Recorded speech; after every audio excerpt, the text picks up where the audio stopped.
बीडची आहे। आज संतोष देशमुख हत्या प्रकरणाची 11वी सुनावणी आहे। आज सकाळी 11 वाजता या सुनावणीला सुरुवात होईल। सरकारी वकील उज्ज्वल निकम यांच्या हजेरीकडे सगळ्यांचंच लक्ष आहे। बीड जिल्हा सत्र न्यायालयामध्ये ही सुनावणी होईल। आजच्या सुनावणीत निकाल लागणार का हे पाहणं महत्त्वाचं असेल। अधिक माहिती घेऊया आपले प्रतिनिधी हरिदास तावरे यांच्याकडून। हरिदास, काय अपडेट?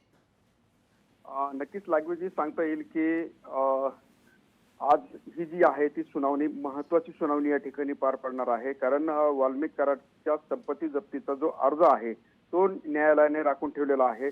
हा खटला जो आहे तो लांबणीवर पडत असल्याचं या ठिकाणी निदर्शनास येत आहे।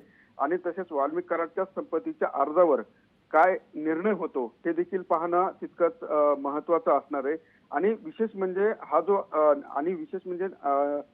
याने वाल्मिक कराडने जो अर्ज केला होता दोषमुक्तीचा तो अर्ज 2 महिन्यापूर्वीच करायला हवा होता असं देखील जे सरकारी वकील आहेत उज्ज्वल निकम यांनी म्हटलं आहे। त्याचबरोबर या ठिकाणी विष्णू चाटे असतील व इतर जे आरोपी आहेत यांनी देखील दोषमुक्तीसाठी अर्ज केलेला आहे।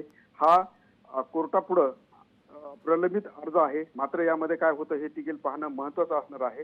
त्याचबरोबर वाल्मिक कराडच्या डिस्चार्ज निर्णयावर आज काय होतंय हे सुद्धा पाहणं महत्त्वाचं असणार। न्यायालयामध्ये या संदर्भामध्ये जे वाल्मिक कराडचे जे वकील आहेत विकास खाडे यांनी याला चॅलेंज केलेलं आहे। 1 नंबरचा जो आरोपी आहे वाल्मिक कराडचा अर्ज काय होतं याच्याकडे सर्वांचं लक्ष लागलेलं आहे। आणि सरकारी पक्षानं वाल्मिक कराडच्या जप्तीचा अर्ज केलेला आहे। मात्र याला जे वाल्मिक कराडचे वकील आहेत त्यांनी त्यांचे जे अकाउंट आहे गोठलेले आहेत याच्यावर निर्बंध उठवण्यासाठी देखील वाल्मिक कराडच्या वकिलानं जे आहे ते अर्ज केलेला आहे। लागविजी अगदी हरिदास, धन्यवाद तुम्ही दिलेल्या माहिती करता। लोकशाही मराठी ऐका, पहा, जागरूक रहा।